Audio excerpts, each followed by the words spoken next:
Welcome everybody to this edition of Strong Perspective Podcast. I'm one of your hosts, Keith Armstrong, along with, I was spoke. and Damon is going to be with us shortly. Um, we took a short, uh, Sabbatical. the sabbatical is a little longer than that. We took a mental health day. Let me put it like that. You know, it was a bunch of things going on my end. I was like, well, you know what? I would not want to cheat Strong Perspective Podcast by not really showing up. So, and also I gave my co-host, hey, I gave them a little bit of rest from me. You know what I'm saying? But we're back live every Friday, sometimes on a Saturday, but every Friday at 7:30, speaking our truth, knowing who we want to be, knowing who we are, and always evolving. Man, that's a bar. Um, how's your day today, Jaquan? My day has been productive, man. Wasn't a mountain I couldn't climb. So Okay. yeah. Okay. Yeah, I had a good day also. And also, we're going to give y'all a little bit authenticity because I don't believe in uh, uh, closed set and all that. You hear that lovely voice in the background. That's the sister-in-law.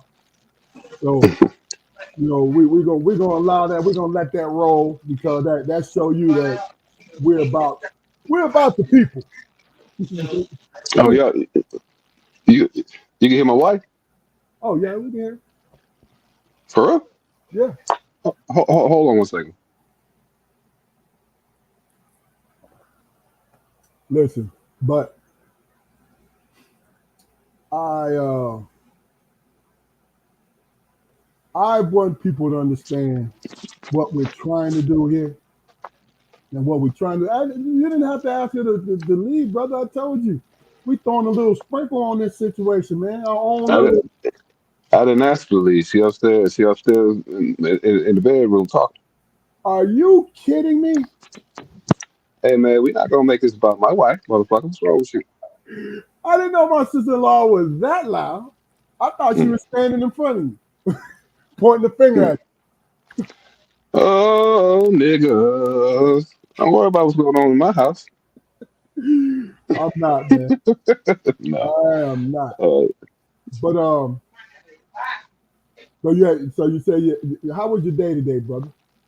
I know I just asked that, but you gotta elaborate a little more, man, because you throw that zinger out there, so people want you to follow up.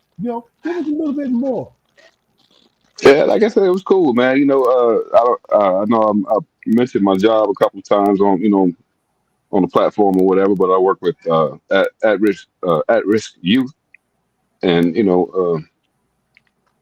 good days is good, and the bad days got potential. You know what I mean? Always trying to do what I can to keep my spark to be there. You know, it's rough. It's rough, man. Without getting into specifics, it's it can be pretty rough, man.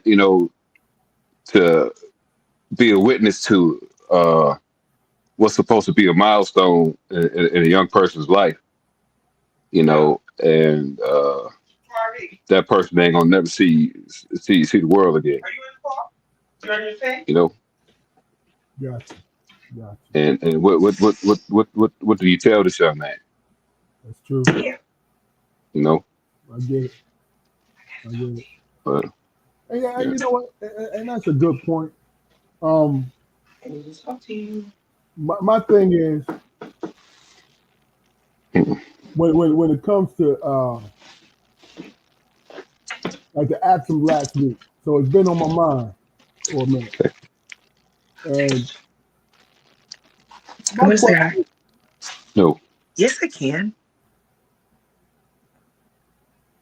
Jerome, how you doing, brother? Good seeing you. What is it when it comes to this podcast, and my question for anyone who's watching, and we really truly welcome it. The purpose of this podcast, as far as you and I and Damon Jaquari, what do you feel? And really and truly, I want your honest answer. What do you feel your obligation is to show up for these episodes? Well, It's a two-part answer. Question. Oh. That's the first part.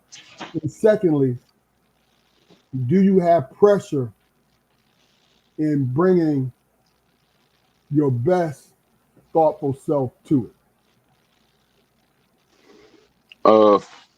I'm gonna answer the second part first because I don't remember the first part. But no, I don't feel any pressure, man, because I really don't do anything to prepare for this, man. So this is who I am, man, and that's purposeful because I feel like my co-hosts are authentic and raw. So that's what I need to bring to the table, also. You know what I mean? And what was the first part of the question again? I'm sorry. Your obligation. What is your obligation to this podcast, if you have any? My obligation to the podcast, man, is solely internalized, man. Because if I wasn't committed to it, then I wouldn't show up. Every Friday at 7:30. You know what I mean? It's something that I wanted to be involved in. Basically for my entire life. My entire life. Not a podcast. Obviously. Because I was born in 1972, but being able to speak my piece. Not necessarily in a safe space or a place of non-judgment. I mean, I don't care nothing about that. I've been judged my whole life, and I ain't never been safe. You know what I mean? But this is an opportunity, man, for people who I'll never touch to hear my voice, and maybe we can find some common ground. Yeah, that's it. Okay. When it comes to the only obligation I have to this is, some people venture into for fame, recognition, if there's any money in it. Also, I tell it all the time. I started this first. I started talking about this with one of my good friends, Demetrius Gore, God rest his soul. And I told him that I wanted to do something along these lines. And he sent me information. And he said, well, look, this is something that you want to do. Here's some stuff that I know that you can go about doing. And that kind of sparked my interest because you and Damon and friends like Demetrius, where I hold the opinion in high regard, I see that you see me. You know what I'm saying? And the fact that it sparked something. And then the second thing was, I get to do it with my brothers, because we started this during the pandemic. You know what I'm saying? And what the pandemic did was show me how important family is. And that's just my own personal thing. It showed me how important family is. It's the connection of family. So to be able to see you guys, because we used to do it meet on Thursdays. When we first started live, we used to meet on Thursday nights and then go live on Fridays. You know what I mean? And see y'all twice a week. That was good shit. You know what I mean? And the three of us still do, but Thursday is a little more informal than anything. Even if we have new guests, I don't want to, unless I'm paying them, I don't want them to feel like they need to show up on Thursday. because I will send them the topics that we're talking about early in the week so they could be prepared. And then Mhm. topics is not a cheat sheet. What it is the fact that I'm letting them know because it makes sense when you know what you're going to be talking about. So you mentally going to be prepared to be about it. You know what I'm saying? Um, just the finish it up. But have you gotten any feedback about what we've been doing here? Uh, Outside of a couple of people who I've invited on as guests or whatever. I mean that I've told people like, like my coworkers about the podcast or whatever. But I mean I haven't got any outside of what you tell me and what Damon might say. Okay. But I don't at this point. I don't think I necessarily need it because I mean Okay. yeah, I mean it is what it is, man.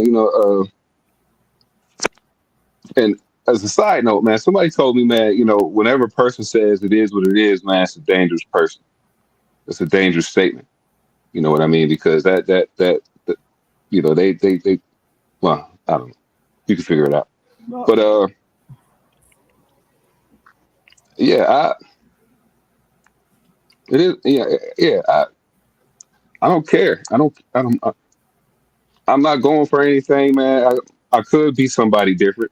I could be somebody different, man. But not when I'm off work, man. Fuck that, man. I'm relaxed now. yeah. You know, I'm in my home. My setting, my backdrop probably will never change, and that's fine with me. Yeah.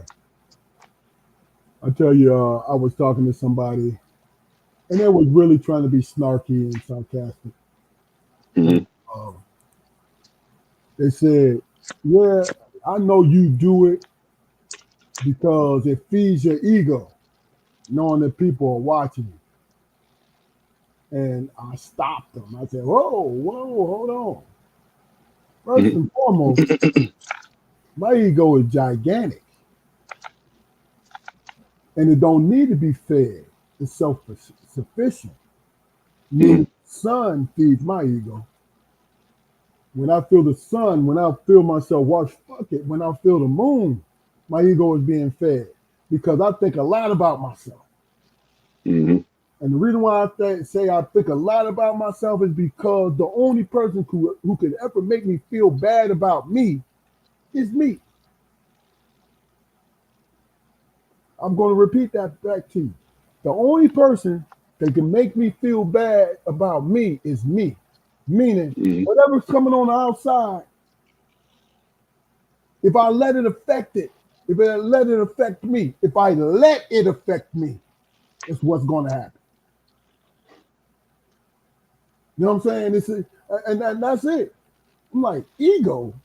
And you've not paid attention, and it's somebody I've known for several years. You've not paid attention to any conversation you have ever had with me. My Hmm. ego, my self esteem is freaking gigantic because it has to be. Because when I grew up as a person, my self esteem was not fed when I went out into the world. It was not fed by the world. It was not because it was always someone trying to keep their power. You know, I can easily make it out of a white and black thing, but I'm not going to do that. But it was always someone trying to keep their power. So what would they do? They would say things to me and try to make me feel a certain way. Not being paranoid when I say this. I'm talking about in general with people in our community. Everything that we saw on television. I was born in 1964. Everything I saw on television when it involved a black person, It was weak. And when I saw a strong black person, they were sacrificed in the movies. They were sacrificed on TV. You know what I mean by sacrifice, right? I'm talking about the black person always died first. You know? In a movie, always died first. You know Yeah, what I'm saying? but, Never lasted through the but whole movie. yeah, but in a horror movie, seriously, man, and I've always wanted to say this: in a horror movie, at least a horror movie, man, it's it's certain shit that you're not gonna have to deal with if there no black people around. What do you mean? Just certain nigga shit. I mean, like What the hell? What are you talking about? Trying to survive a nigga whole shit, month? What do nigga you mean? shit, man, nigga Like shit, man. what? Like y'all, like everybody trying to get away from the knife wielding goddamn slasher man or whatever, and the black man cracking jokes and shit. Looking at the white women and shit. What? We can't we. Oh my God. Am we I can't we talking? can't we Am can't I, have that. am I talking about? Am I talking to Uncle Ruckus or am I talking about Jaquari Armstrong? What? What? What do Oh you my mean looking god. at the white? What are you talking? What movie was you Oh my god. on? you know, Facebook, YouTube. I I strongly apologize for any toes I stepped on. I was trying to be funny. Thank you. No, you did a good job, man. This shit was funny. Um, but that's my point though. It's the fact Yeah. that we were raised by women and men, strong men, who said, "Look, you have to be 3 times better," and it was a fact.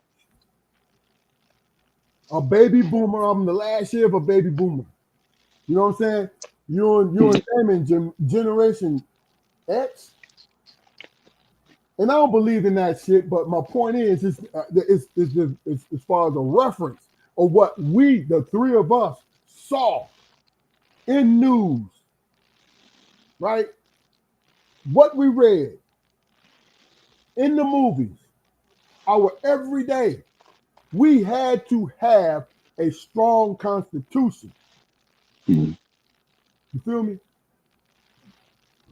You said a little while ago, that the world didn't feed your self-esteem, man, but it still had to eat. It still had to eat, man. We still What? had to eat.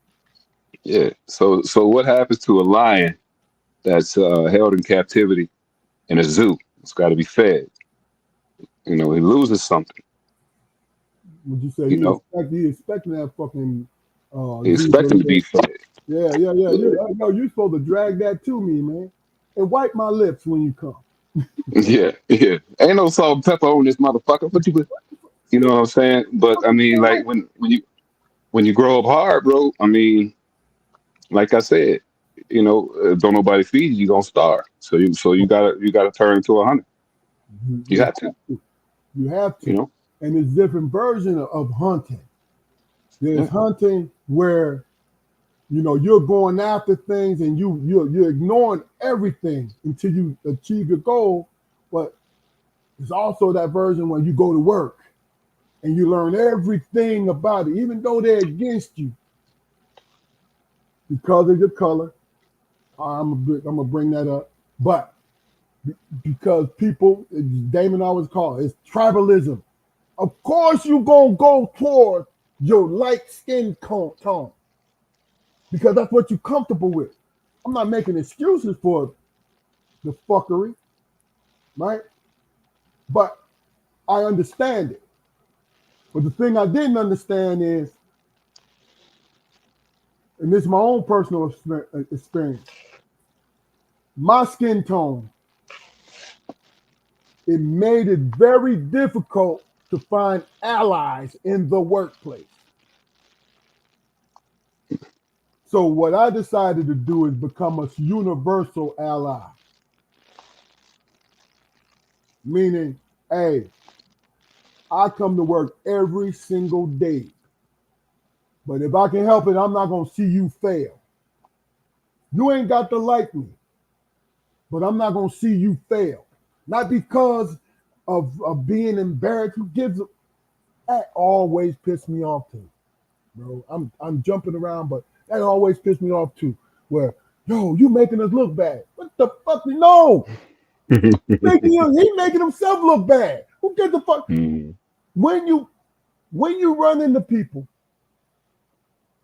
that judge you off of what somebody else did, them people ain't shit. Yeah. The people who try to explain, uh, the people who try to explain away behavior that they feel makes us look bad, those are the people who look bad. I You know what I mean? look. I think it is, man. It's like, it's instead of like if you take into account let's say, I don't know what they call it nowadays, but ebonics, the way black people are, talking America or whatever. Black people are very intelligent people or whatever, and some of us, we have southern draws. Some of us don't enunciate properly, man. But when you don't pay proper and close attention to the message, man, you look like a fool because you probably just got the answer. But communication standards, in today's society, man, blocks you off from that because the words ain't pretty. But and I agree. But you brought up Ebonics first, and fucking, I was a young man then when they first wanted to make that a thing, I right? think it's called, yeah. I think, and I think they call it something different now. I don't know. No, no, but here's the thing: trying to make excuses for us as a community because we talking slang and we talk this, that, and other, right? But look, nowadays it's called what we're adapt at now is code switching. Yeah, You urban know, urban speak. first and fucking foremost, you do know how to talk to somebody. Period. I don't care if you speak in slang, Hmm. but you are able to be heard if you want to be. You get me? But my opinion about that is people take shortcuts. You feel what I'm saying? Yeah, But my thing is, I'm, I'm trying to get the problem solved. I don't care that you don't you say them and them don't and matter. what the is he right? Is he Yeah, right? What? yeah, But see, that's my thing. That is a weapon where people in charge, not white people in charge, choose to throw on you so they can stay in control. You understand what I'm saying to you? See, mm, we always put it on white. The majority of the motherfuckers who doing this is white. That's why we put it on there. You feel me? But it is people trying to stay in control. And guess who's in control right now? You know what I mean? And that's what I mean. But like, so yeah, I know we kind of went off subject a little bit, but that was pretty. That was a nice little ride, though. We were just having fun with it. Um, but the Ebonics things, man, because I'm a learner, right? And first they were like, yeah, this is going to make it easier for black kids and all this, but then they gave the credit to black educators, mhm. right? And I'm like, well, how is it going to make it easier if you teach somebody slang words? How is it making it easier for the kids? Are the kids going to learn better? Right? Mhm. It has like to me, it's just my opinion at the time. It has nothing to do with the kid. It has a lot to do with, hey, excuse us, but we talk different from you. So why don't we give you a book and let's put it in curriculum so you can understand us better? No, they always understood us. But they ignored us because we're not like them. Now here's the crazy thing, and I'm gonna put this. And you tell me what you think about this. You ever see the movie Mandingo? Hmm. The most authentic slave movie, other than the bullshit, the breeding, not all of that shit. But did you ever hear the white folks speaking in Mandingo? I can't remember it. All broken English. Oh Folks, yeah, I know something. if you ever believe me, yes, that's black exploitation and all this, but whoever made that movie, they tried to make it as authentic as possible, right? Hmm. The language. Yeah, yeah. Now they talk about how black folks don't know how to talk, right? Hmm. Guess who was teaching them how to talk? If you see Yep. Mandingo, you'll see the broken English, the cutting it off, in which they attribute to black people. But the Hmm. but the people who are in bondage had to learn English from who?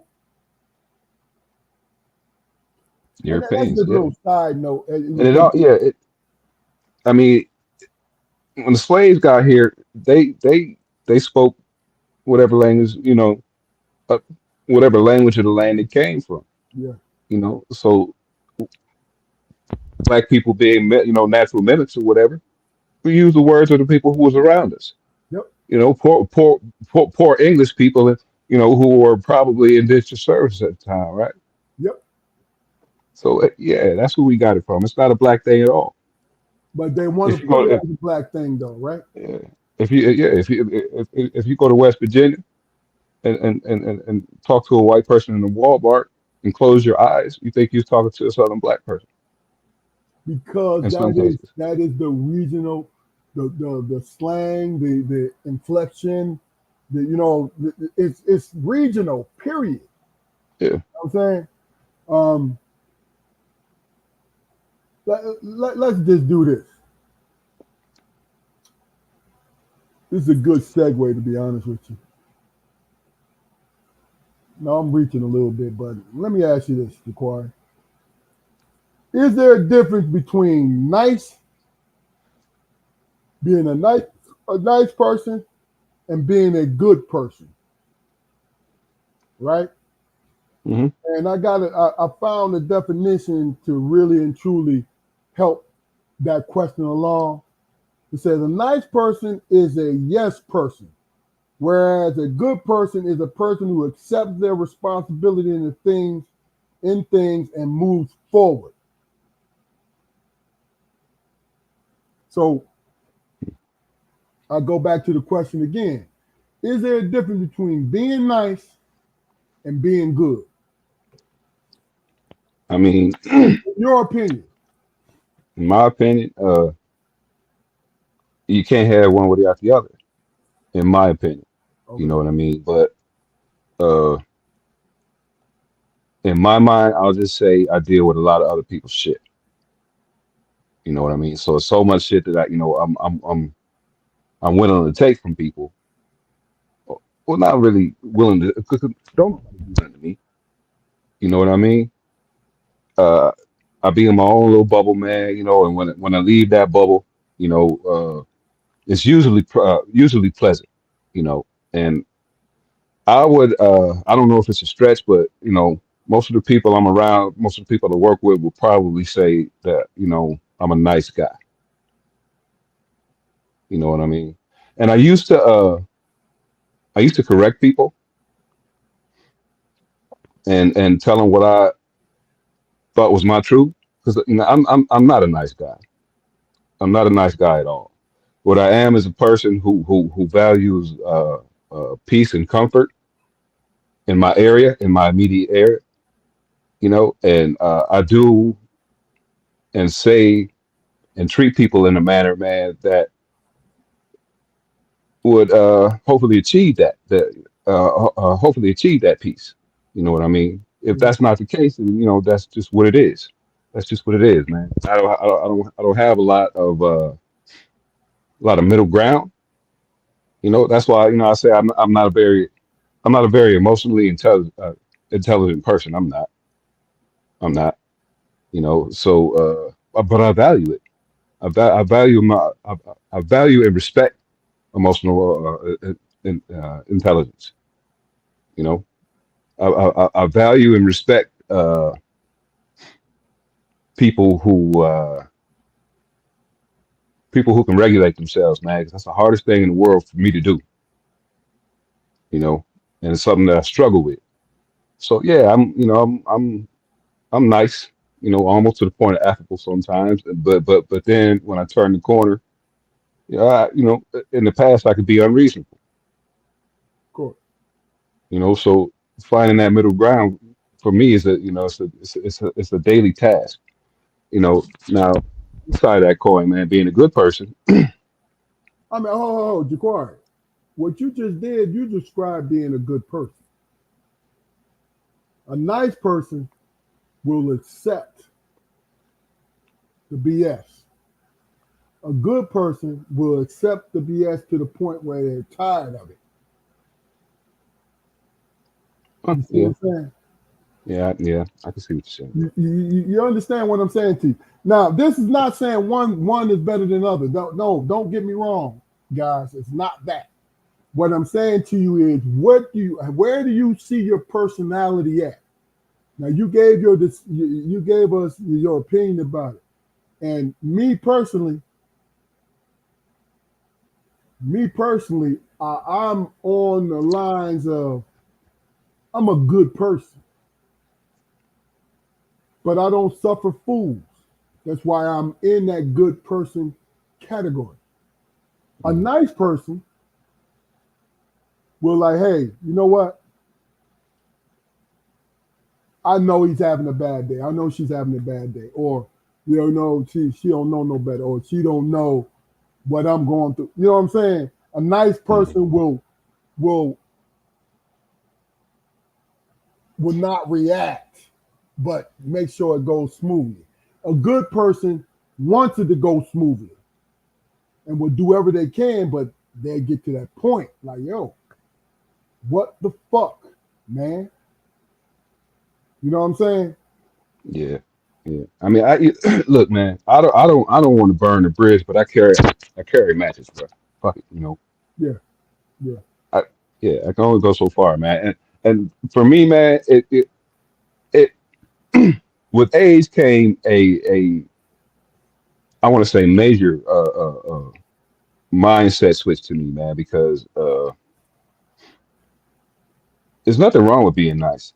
There's nothing wrong with being No, nice, but people not at don't all. people Not at all. people don't respect nice. I, I, I'm cutting you off right now because I'm gonna say I don't give a fuck what people respect, man. Honestly, It matters though. no, it don't matter. It don't matter, in my opinion. I'm not disagreeing with you, but go ahead, brother. I'm sorry I cut you off, but go ahead. Yeah, man. But I'm, like I was saying, for a lot of years, man, nice for me meant that everybody, puts you in the box of where, okay, he's uh, he's not a threat, and that offended me, and Mm, I don't know why gotcha. it offended me because, for the better part of my life, man, as I said before, man, I thought I was going about, situations to where people would be relaxed around me, but it is what it is. I'm not trying to, I'm not trying to change the world with my opinion. You know, so I had to kind of rethink some things, man. Kind of Yeah. rethink some things, man.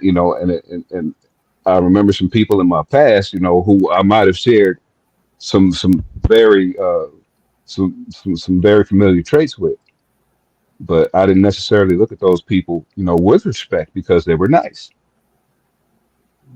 Although I'm just it's a personal opinion. No, no, Although they were nice, yes, sir. although they were nice, in whatever space we happened to be in at the same time, they were effective. Mm-hmm. They were effective because they were good at regulating their emotions. Good point. You know, and as I said before, man, I have an immense amount of respect for people who can do that because it's not always easy for me. Yeah, I think. See, and that's the thing about it is at an early age, I value my opinion over everybody else's opinion. So when you guys hear me say I don't give a fuck, that means not that it is in a hostile way. No, your opinion only goes as far as when it does not serve who I am as a human. You see what I'm saying? Because everyone has opinion, including myself.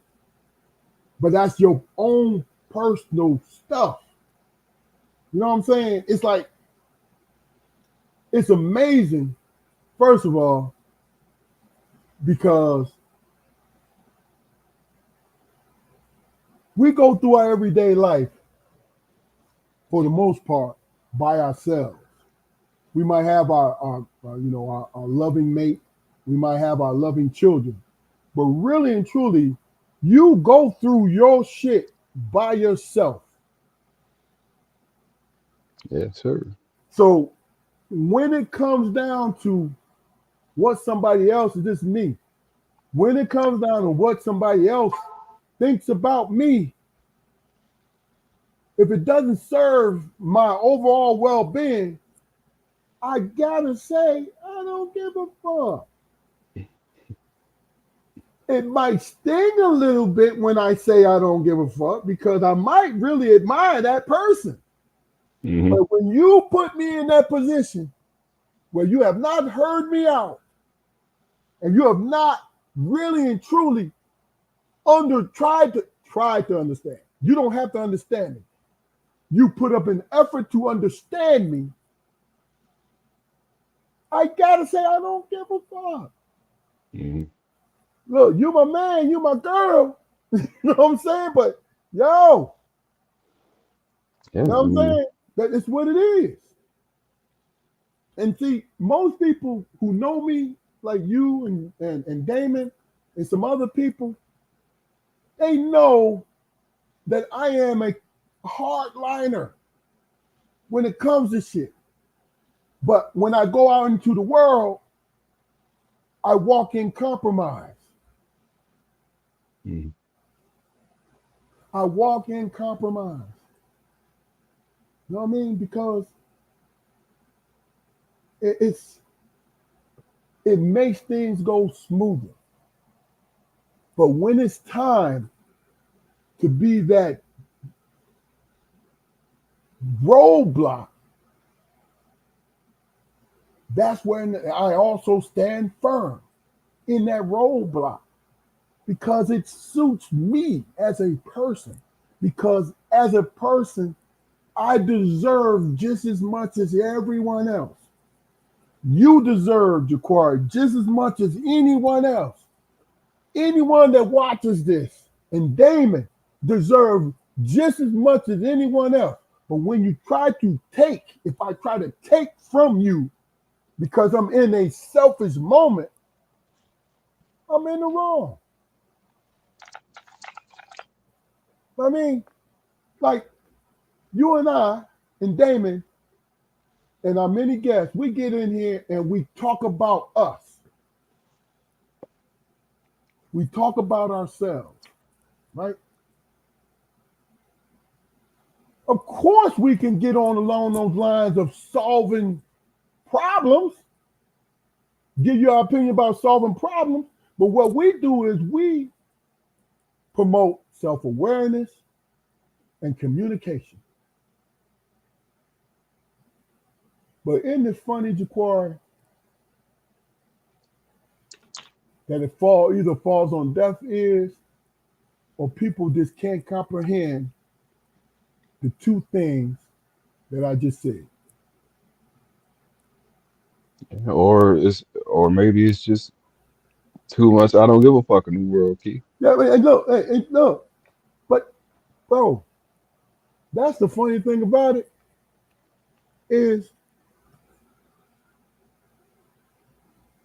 individuals, in my opinion, individuals have the right.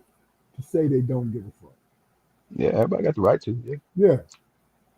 But Yeah. this is a question to you.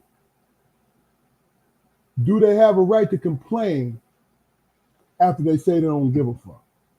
If something don't go their way. Kind of a trick question, but I just want to hear your response.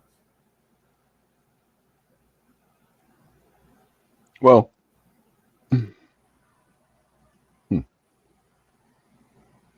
I'm gonna say,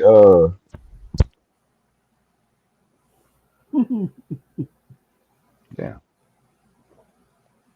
damn. No, they don't, man. No, they don't. Not really. No. And see, that's the human part of things. It's Hmm. like we get caught up on the extremes. Either you about you, right? Or you about the community, right? But nobody can understand the people who try to stay in between. Mhm. Either here or you either there. And my thing is, my answer to your question is, I might sound hypocritical, but if I say I don't give a fuck and I want to complain about the thing that I didn't give a fuck about, why? Why can't I? You know what I'm saying? I mulled it over, man. I mulled it over. You know, but see, stat on it, goddamn it, stat on it. Yeah, you know, No, you're right. You're right. I mean, yeah. Well, actually, yeah, you do got the right to complain about it, Keith. That's what, yeah. always. Especially, yeah, especially if it bothers you. Absolutely. If it bothers you, because you might have an answer, even though you Hmm. might have been on this stance. Everybody has the right to change their mind, Hmm. but the way that we move, especially in our community, we act like we don't. You know what I mean? People put an awful lot of weight on opinion, man, on their own opinions. They put an awful lot of weight and merit on their own opinions, man. Seriously. I mean, especially in today's society when people's, small opinions matter, because small opinions matter, man. And that's the worst fucking formula for society to work off of, man. I mean, seriously, Is it? opinions are opinion is ether, man. It's nothing, and they can be changed They can be changed. on a whim. But how much of how much money is based on opinion, solely on opinion? Oh shit! I You know lied. how much the The standards stock, of the the day. stock market is opinion. But go ahead, Jaquan. Yeah, the standards of the day. In everyday neighborhoods, man. How much of that is based on opinion, and young folks is dying every day over opinion.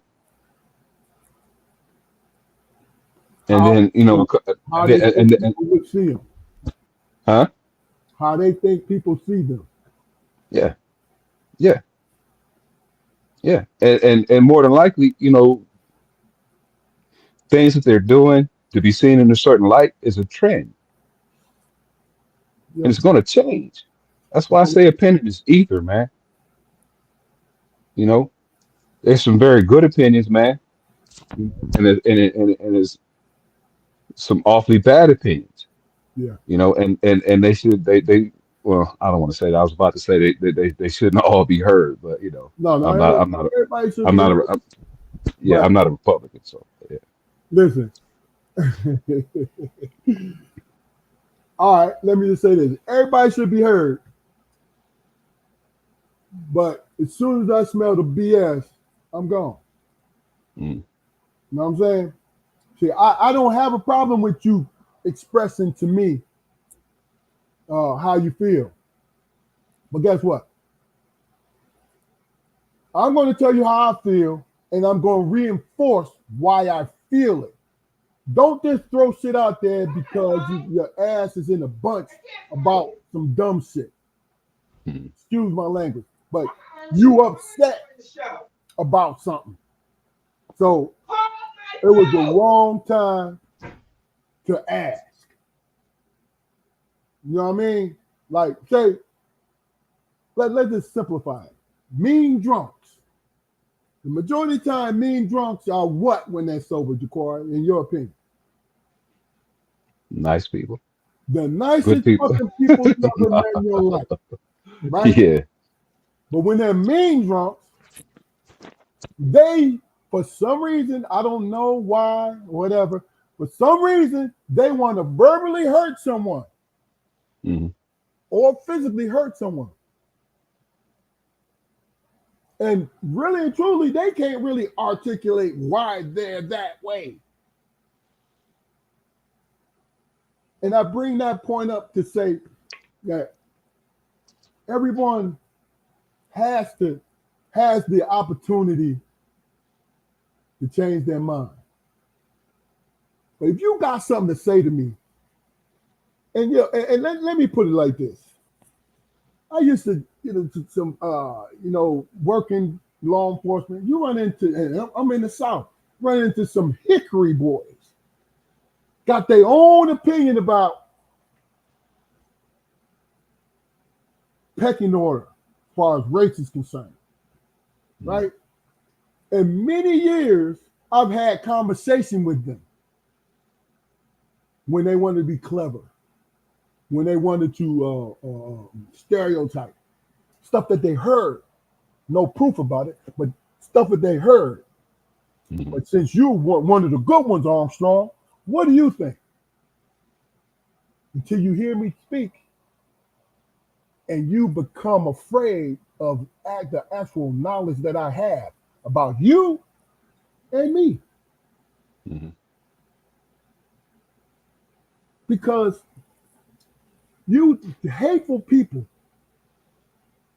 only believe the BS because they want to. Hateful people only believe the BS because they want to. Even though they can see that it's bullshit on what they believe in. Hmm. It's amazing to me. I'm like, dog, wait a minute, man. Am I in the middle of a fucking cartoon? Because, You know, go ahead. no, I've had a couple of those conversations, man. You know, and I really like to see where they go. I Yeah. really like to see where they go. You know what I mean? And they Not saying that. usually talk themselves into a damn roadblock. Yeah, yeah. And not saying that I would, waste my time befriending somebody like that, Mhm. but depending on position, we could talk. It's okay. I have no problem with having the conversation. Yeah. But the thing about it is, when you make a mistake and not see me either on equal or higher ground than you, Hmm. that's when you tear your ass. Now, I said earlier in this episode, Corey, my ego is fed by the sun and the moon. That's what feeds my ego. So I think highly of myself. I think so highly of myself, I will look you in your eye and say, I don't know. It's true. Hmm. I don't know. Tell me. See, and that's when you fall into a trap. Hmm. Because you rehearse different responses to what I'm going to say and all this. And if I don't know, I'm going to expect you to teach me. But there's always a failure. You want to know why? I think because human beings can't help themselves. The smarter they are, not intelligent, Jaquan, the smarter they are, the bigger holes they dig for themselves. Each and every day. Every single day. Intelligent helps you to adapt to your surroundings and the world. Smart is what you learn, your capacity of learning. Mhm. Nah, they ain't talking about your capacity of applying. You know what I'm saying? No, you know it. Apply it. You know? What do you put? What do you, well, I don't know if this is going to be an appropriate question, but what do you put? What do you put more value in? Do you put more value in uh, a repetition or adaptability in regards to learning? Now there is value in repetition Mm, because if you are in a mechanism and is dependent upon for that mechanism of flow, mentally, physically, the flow, right? mm, Cool, right? But adapting is being able, this is my opinion, being able to learn from scratch and to be just as good or better because you have the ability to adapt to what's going on. mm.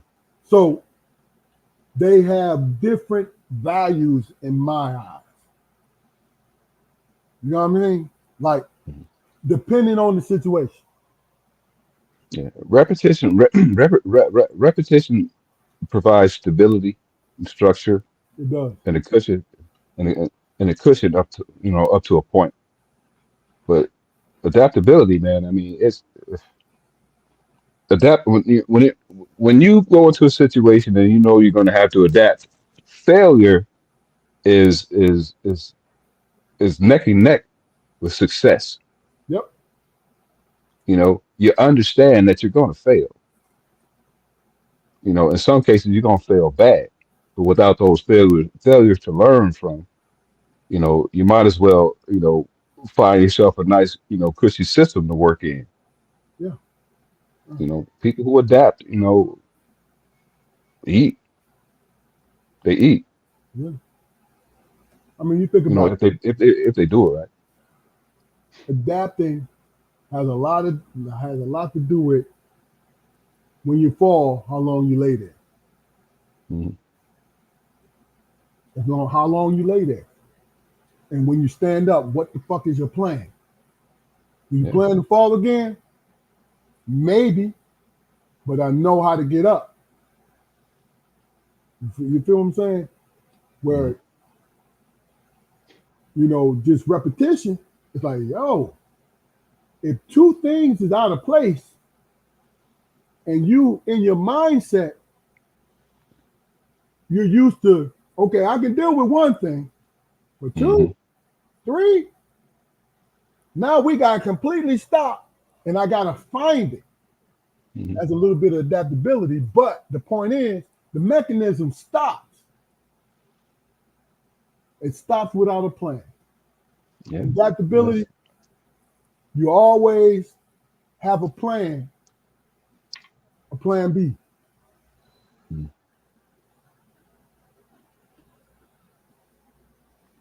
Yeah, you're absolutely right. I think. I think, all right, we added some things. I'm going to save this next one for later because I think it's a good subject. But right now, we're an hour into our situation and I'm enjoying the lines that we are in. But my question to you is, in your opinion, and I know I can count on you to give me your honest opinion, and you know that you could do the same with me. In your honest opinion, is there a divide between black men and women? Right? Mhm. If yes, what do you think the root cause of it is? If no, where do you think the narrative is coming from, that it is a divide. Well, yeah, unfortunately, yeah, I do believe there's a divide, between black men and black women. But that's not necessarily a negative thing. There's always been a divide. You know,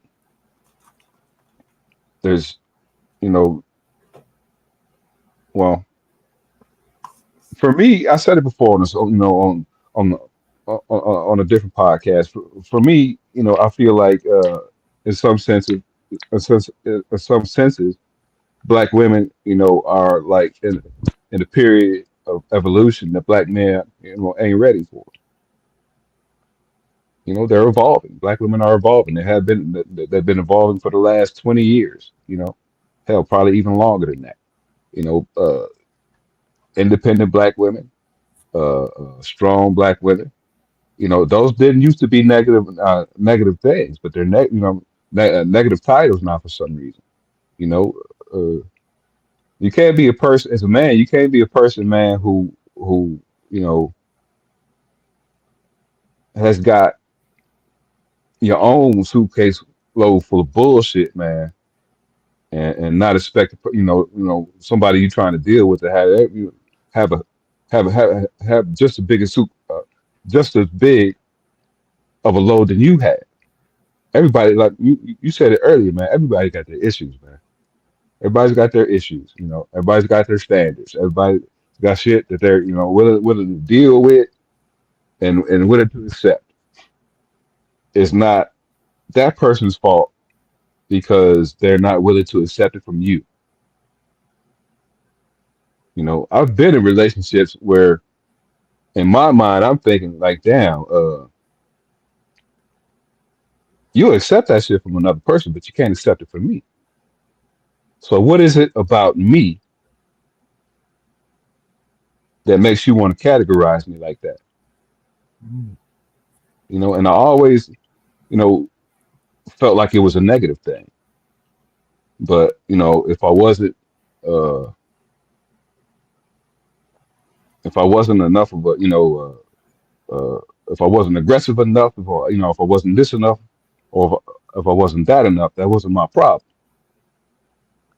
My problem was, sticking around and not paying, good enough attention to see that it was a problem for her, Mm. you know, because as soon as she acknowledged that it was a problem for her, then she started making it a goddamn problem for me, So sometimes shit ended bad,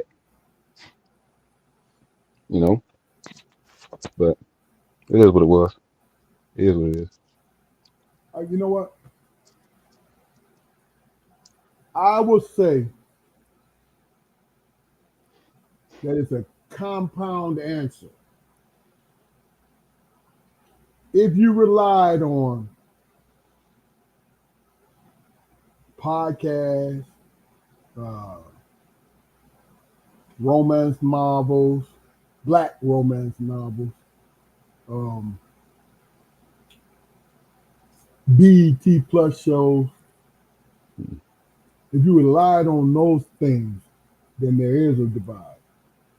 Hmm. But I also say, on the other hand, if you look and see with your own eyes every single day, even though your view is small, my view is small. It is where I live, the city I live in, right? At the time. If I choose to see that and see and count couples, you feel me? I'm not talking about what's going on behind the doors. I'm talking about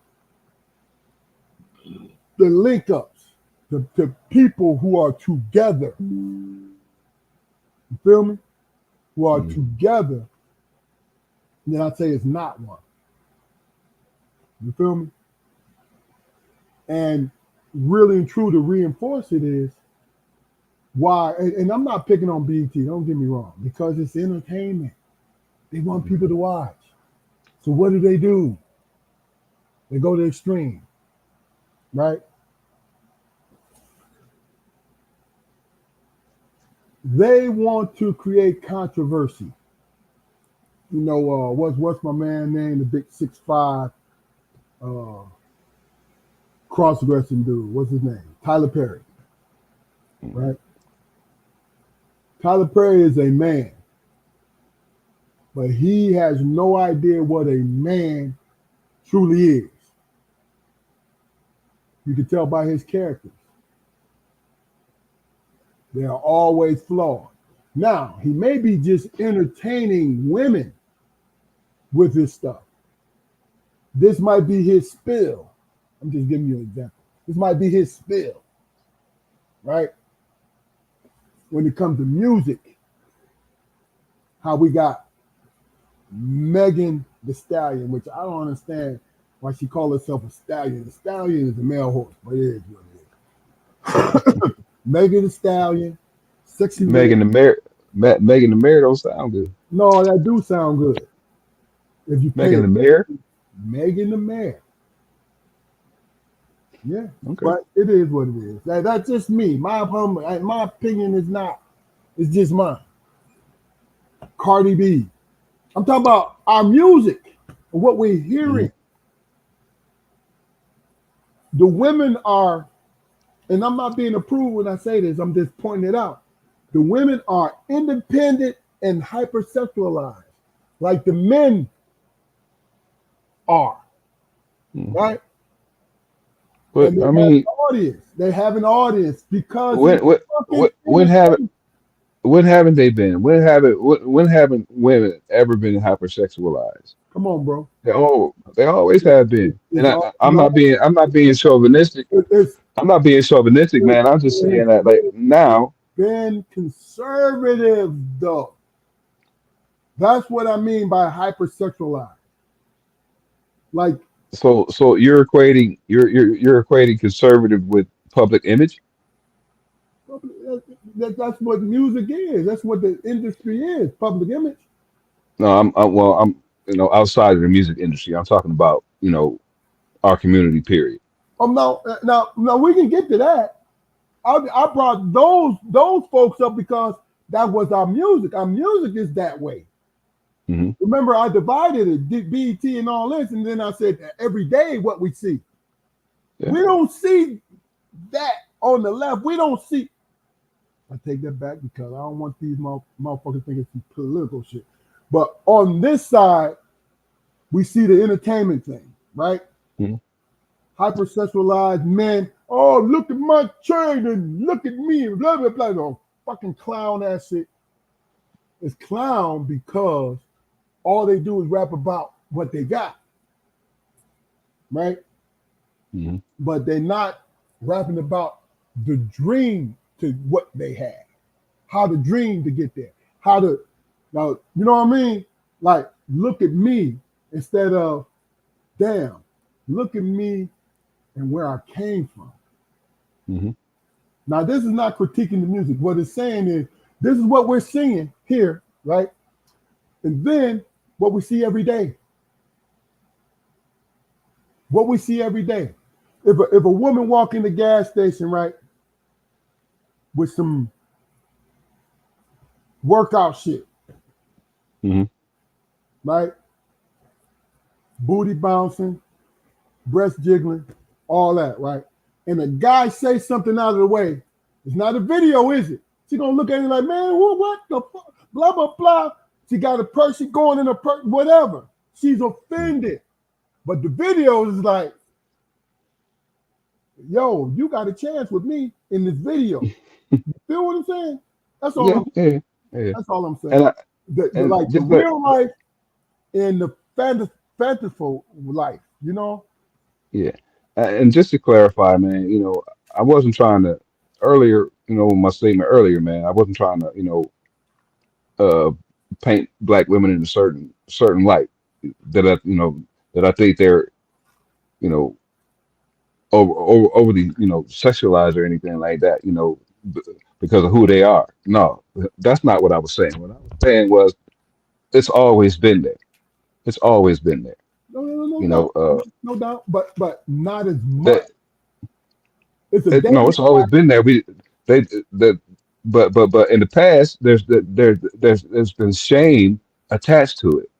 no doubt. That's why they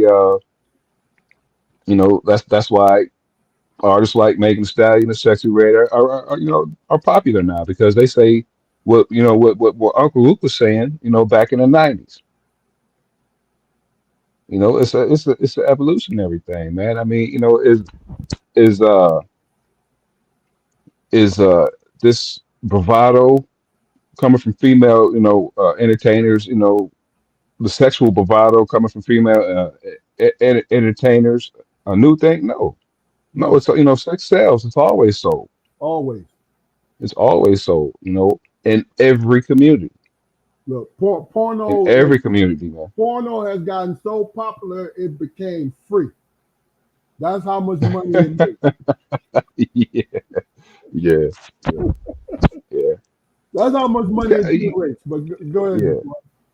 My point is, though, man. You can't demonize this group of people, man, because they want more for themselves, man. And then when they achieve more, you want to penalize them again because you're not quite matching what they got going on. But That's the case. I hope what I said was not no. I'm not demonizing anything. You're going for your bag. I think it's unnecessary. But the thing about it is, I'm talking about real life and that life. You understand what I'm saying to you? Mhm. Real life, what you see every day. You may want that fantasy shit. You may want that. Don't get me wrong, right? But really and truly, what you see every day is different.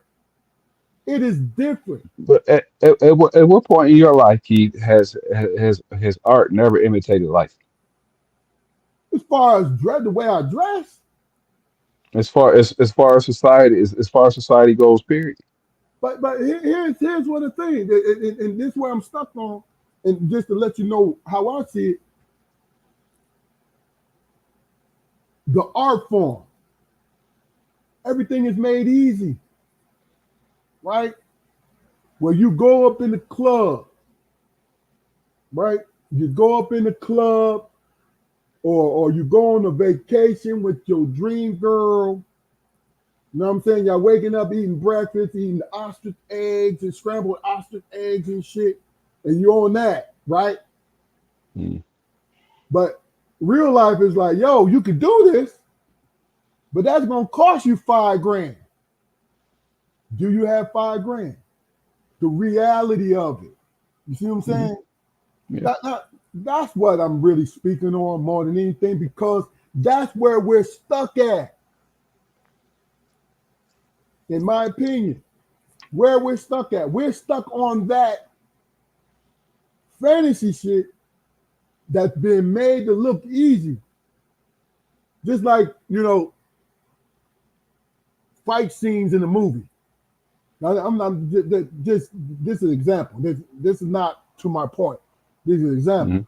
Fight scenes in a movie where them motherfuckers be going blow, poo, poo. I mean, I'm talking about slobber knocking, pow, pow, all across the face, and they standing strong. Come on, Mhm. dog. Come on, man. You've been in a real fight. Is it like that? You know what I'm saying? No, no. But the movies make that shit easier though, because people, delusional people think that's how that shit gonna go, and you That, can you can tidy a motherfucker up real quick. that's my point, bro. That's my point. More than anything, that's my point. It's like, you know what? I get it. And this is not a what you call it? This is not an indictment on what's going on. My question was geared toward what we actually see and what's actually shown to us. Because they trying to make money, man. You feel me? They Yeah. trying to make money. Look, and that's my thing though. Um, when we see ourselves being like, okay, this is full disclosure. I was a police officer and I was listening to NWA. Fuck the police. On my off days, that shit was on 10 while I'm driving down the road. Right? But you want to know why? Not because it was something that the fantasy was fed to me. It's because when I was growing up, either me or somebody I knew actually uttered those words. Fuck the police. You feel what I'm saying? Because what Ice Cube said, a nigga get it bad because I'm brown. We was always affected by it. Wherever you and I and Damon live, we was affected by the police and how they thought about us and our interaction, right? It got to the point where this music and all these things, right, where when you was a gangster in the 60s and 70s and 80s, you hid it. You wasn't no rock star. Motherfuckers didn't really. Only 1 or 2 people said, I want to grow up and be a pimp. I want to grow up and be a drug dealer. There's only a couple people who said that. But think about it. Think about the way that the industry has romanticized it, where people say it and they grew up in the fucking suburbs. I want to be Tony Montana. You mean the motherfucker who got shot up about 200 times at the end of the movie? So you have a death wish? I'm gonna tell you what, man. You know the movie Superfly, the first one with Ron O'Neal. Yeah. I didn't see Superfly until I was 22, 23 years old. Up until that point, I thought Superfly was a detective. I didn't know he was a dope dealer. Every black man that was older than me who had seen Superfly up to that point recommended that movie, man, was so influenced by that damn movie, man. I thought he was a hero. And he was a hero, but he was a fucking dope dealer. He was a fucking dope dealer because this mega keen plan to get out the game. Get out. Well, what the fuck was he in the game for? Because he was in Harlem and that's all they had in Harlem. Well, shit, get the fuck out of Harlem. Look, I enjoyed the movie, man. But I was let down, man. I was like, damn, I guess Shaft it is. I ain't want to be. be honest though. Everybody loved that movie because Curtis Mayfield's soundtrack was the shit. Yeah. And I look, I look up to a certain point. Like I said, I didn't see the movie till I was 22, 23 years old. But when I was a little kid, shit, I seen pictures and I was like, shit, I want that Ron O'Neal hit.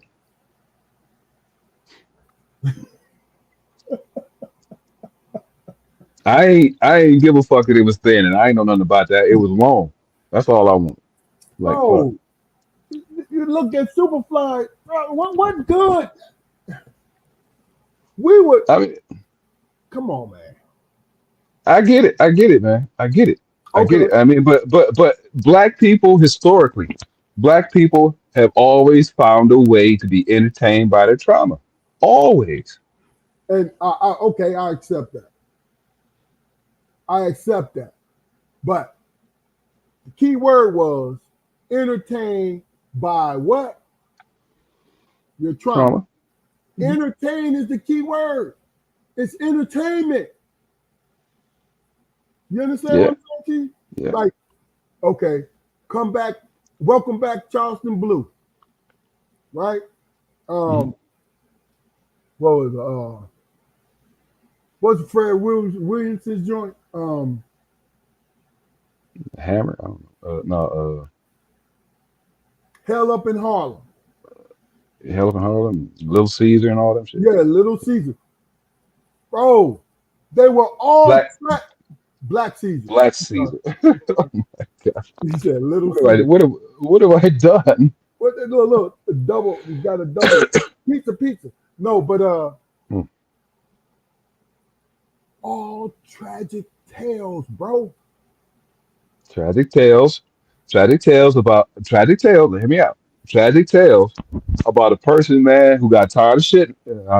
About a person who got tired of getting shit on, so he decided to do wrong and became majorly successful. Bro. Now, whose story ain't that? Whose story ain't that? Oh, see. Now Whose story ain't that? That's why those movies are popular. I get it, but you see it differently from me. First and foremost, I see somebody who did not discover. I'm talking about Black Caesar. Did not discover a better way because there were successful black men and women during that time. But this movie industry, like, oh, he grew up doing this and that. He had nothing and blah, blah, blah, and pit, right? Entertainment, right? But it was a tragic tale. How the fuck how did Superfly overcome it? How did Black Caesar overcome it? They didn't. They lost everybody. And the only way that they were saved, in all these different excuse me, all these different scenarios is I got the syndicate's books. You can't touch me.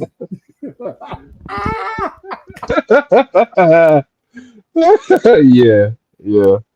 I mean, but it just feeds the mindset, though, man. Because by hook or by crook, man, even if my star burns out, in a couple of years, I'm gonna be there. I'm gonna get that, and that's how people still think. A tragic end, even if we don't see it. So if those movies become popular, what is it doing to the younger generation? It's wrong word. It's conditioning your youth to say that's the only way I can make it out of here. Basketball movies. Because what they started to do is combining basketball with the fucked up reality of the dangers of the neighborhoods, from the police, from the drug dealers. Mm-hmm. Cornbread Earl and me. Why the fuck did Cornbread have to die at the end? Why the fuck did it also have to have a black police? You see what I'm talking about, man. Mm-hmm. Cornbread, Jamal Wilkes, right, was a great person, period, in that movie. Mm-hmm. He trying to get out the motherfucking rain. And you know what's so crazy about it is, and then I come from law enforcement. Mm-hmm. In that movie, they just seen the kid running and killed him. Mm-hmm. Even though they tried to appease it by what? The neighborhood rioting. You know why? Because Cornbread was the best of us. I mean, you want to put it like that. Why Cochise had to die? Exactly. Why Cochise had to die? I didn't understand that, man. That fucked the whole movie up for me, man. It did. And this is a little bit of levity of it, but think about us, me and you, what we got to see as an example when it came to us on film. The best of us was always dying. Yeah. You know what I mean? Like, this is what I'm ashamed of. And I'm joking when I say this, but this is what I'm ashamed of. Glory. Denzel Washington. I became a fan of Denzel Washington. Why did I become a fan of Denzel Washington? Because when that man was being whipped, he didn't utter a sound, but he cried. Now, that was some great, wonderful acting as far as tragic is concerned, right? But what is the imagery, really? Matthew Broderick loved, in that movie, loved black men and women, right? But to his distrust of black men and women had Denzel whipped. Which is the main reason why in the beginning of the podcast I told you black people had to die in horror movies because we don't want no nigger shit. No, no. But I mean, if you look to find your life's inspiration through any People form of do. entertainment, man. People I do. know, I get it, I know, but I mean, you you gotta get out. You gotta get out of your town. You gotta get out of your town. But hold on. Let's just get back to the original question. Is there a divide between men and women? Because we kind of branched off a little bit. Yeah. But just to just bring it home, I think we a little bit because we went on the tangent of movies and whatever. But I can also say Tyler Perry and different other black entertainers find it very hard to put regular black men on the screen, television screen. Now, lately we've been blessed here and there, right? Regular, everyday men and how we react. Mhm. We have not seen a lot of that. And Is that entertaining? Is that entertaining? But there's my point though. Who watches this stuff? But black men and women. But what's even more important is who makes it, man. I mean, why you think 50 is doing so well right now? Because Because he's making gangster movies. outside, yeah, huh? He's making Yeah. gangster flicks. That's it. But he's feeding his audience. He's feeding his audience. Tyler Perry is feeding his audience, man. If we as regular black men want to Exactly. see us on the screen, then we got to start making the movies. But like I asked you before, Those movies, are you actor, that are movie we lit though. are we entertaining enough? Yes. Are regular black men entertaining enough? Yes. You look at if you look at this if you look at this app, man, there are Of course. extreme personalities, man. People, I'll say like us, you know, it's a bitch for us to find success because we're not over the top. We don't Good point. carry our opinions and our jokes, to the nth degree. Now, if we were to do that, then that would put us, in one of those other boxes. We wouldn't be regular Jews. I got you. But most people want to be. All right. I get your point when you say, "Are we entertaining enough?" Right. But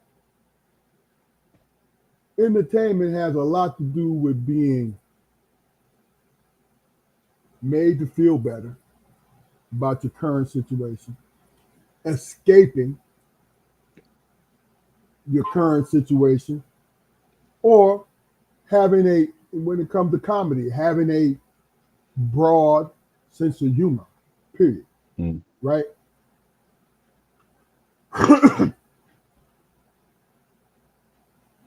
The people in power don't think regular black men are interesting enough. You want to know why?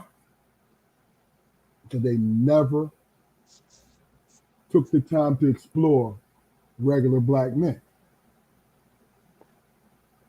So you said, why don't? Now, there's a lot of independent movies with regular black men in them, right? Mm-hmm. That's very good. See, and that's the thing about it is that sometimes women's opinions about black men have more to do with social media other than real life. It has more to do with that. So Then you have other women who want to with bad experiences, because men do it too.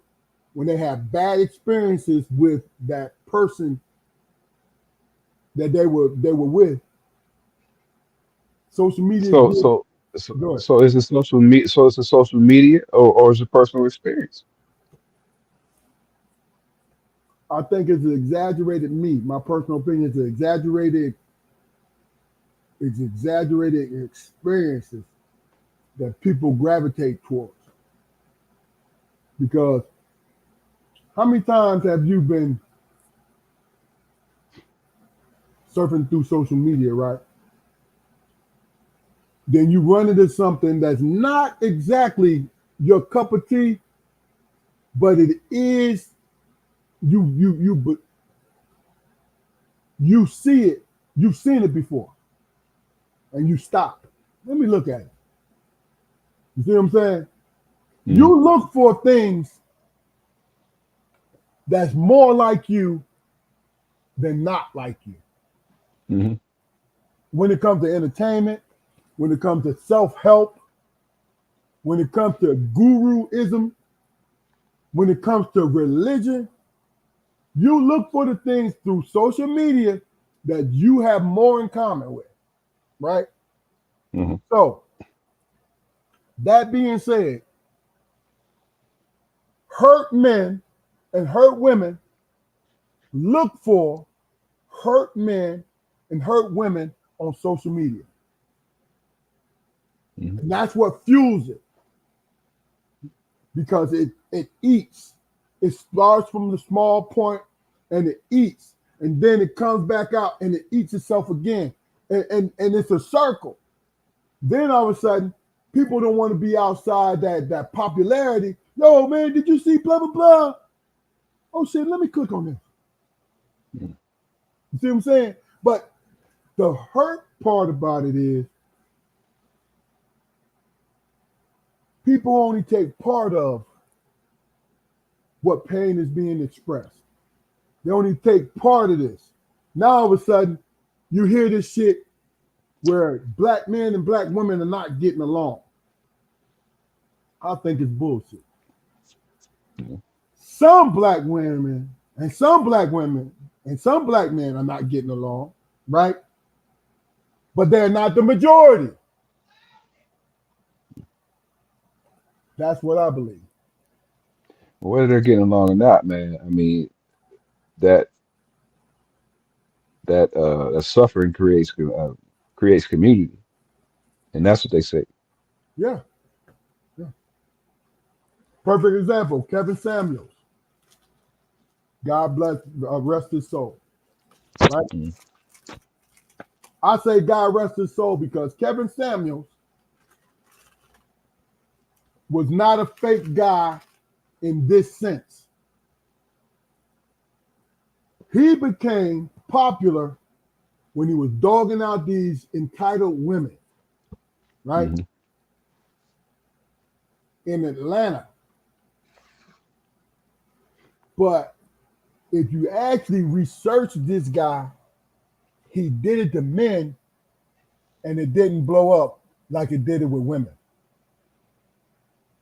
He was a lifestyle coach. And I saw him destroy men before he was on the women thing. Hmm. I saw him destroy men worse than he's destroyed when he attacked the women. But he became this bad guy because people only fed into it's a man against woman thing. But it wasn't. This dude was just as hard on men that he was on women. He didn't. He caught fire when they started doing the same thing with women, because he was a lifestyle coach for men. That was his thing, and that's the thing. It's like it feeds. You know what I mean? It's what you see every day. I don't know, man, bro. You know me, man. I'm a problem solver. I want things to be solved. So when I say that when it's black men against black women, it is an exaggerated thing. It's not the majority. That's why I brought the topic. The whole conversation, man, you know, it bothers me in the sense that, you know, I mean, ain't nobody, ain't nobody else's community, man, you know, discussing this rift, You know why? and it's there. You want to know why? Because their women are terrified of their men. But go ahead, Jaquan. And no, and this is a stereotype, but go ahead, Jaquan. My fault. Yeah, I mean, but I don't want to say the conversation has never made sense to me, but it's just certain things that we talk about, and you know, things that we're held to a certain standard to, and we hold ourselves, you know, to these same standards for some reason, man. That, you know, something is going on in our house. You know what I mean? Some sort of, you know, traumatic dysfunction is always happening in, you know, in black people's houses. Everybody's house is fucked up. Yeah. So why is everybody talking about ours outside of our community? You know, I mean, people pull up statistics about black homes all the time, Yeah. all the time, man. When's the last time you guys, you know, got the same information from the census about white homes or Spanish homes or Asian homes or whatever? And when was the last time you guys, you know, took the opportunity to discuss these stats on fucking Fox News? Mm-hmm. You don't. You don't. You know, it's just, the issue is, man. You know, shit. We need to be a, you know, we need to keep things a little closer to our chest, and the world needs to stay the fuck out of our business. We got to trust each other first, man. We don't trust each other long enough to actually have some movement. You don't got to trust nobody as long as ain't nobody fucking nobody else over. Good point. You don't necessarily need trust. Good point. Just You know don't fuck me over. what? You're right, because in the white community, there's no trust. But what they do is they have a goal and a camaraderie in which they stick by.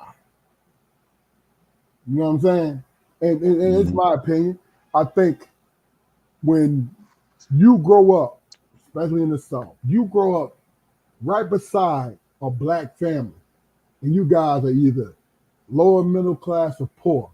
You grow up right beside them, and somebody convinces you,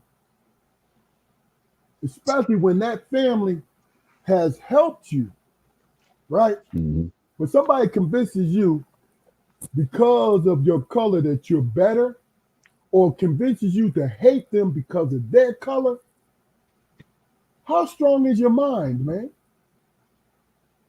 And look, I'm generalizing, yes, but how much am I generalizing? You know what I'm saying? Mhm. Like it doesn't make sense. That's all.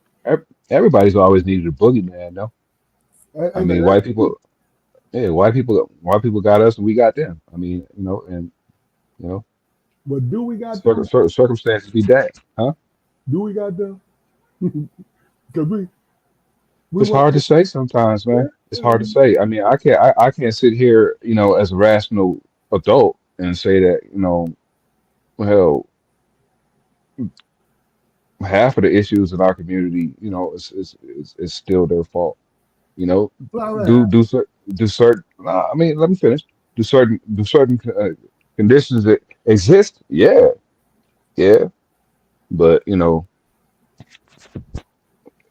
yeah. I've I don't always felt this way. I understand what is looming, what was looming, what still is looming. The thing I don't understand is there is no cooperation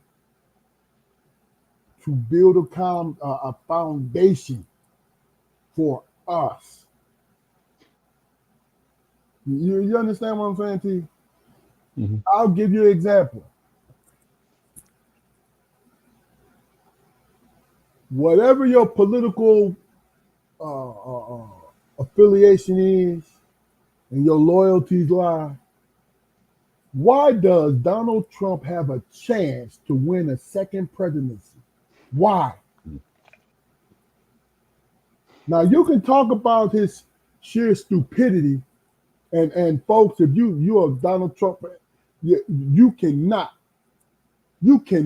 deny some of the dumbest shit that he says, right? And it ain't a black white thing; it's the stupidity of it. Why is he? Why does he have a chance? Why is he the Republican nominee right now? It's because you decided that he is your best choice, even though you know he is not your best choice. Mm.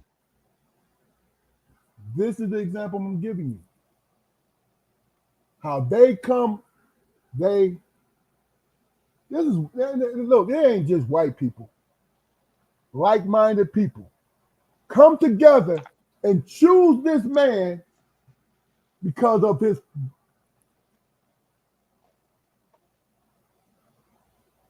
I don't want to call him, I don't want to say stupidity. I think his bravado. Because that's the only thing that that's appealing about the man. He says dumb shit and don't care. Mm.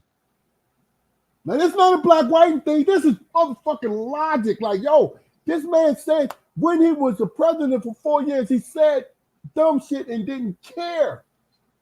Right? But guess what? He's on the ballot. You want to talk about galvanizing? You want to talk about cooperation?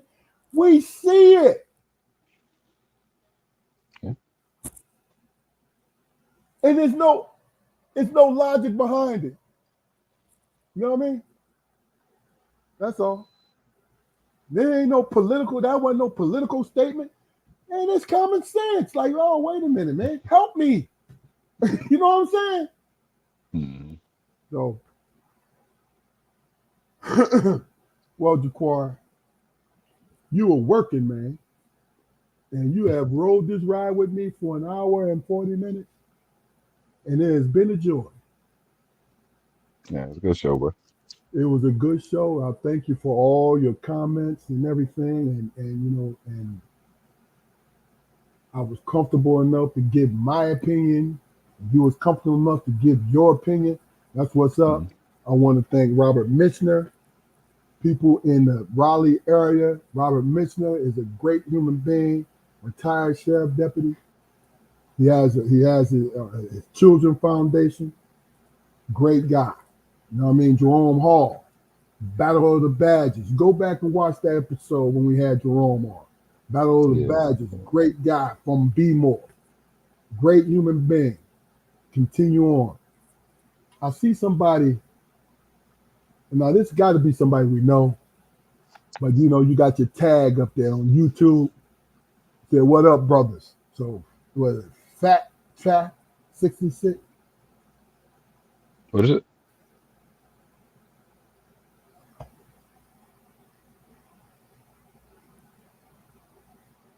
Right, I just put it on the screen.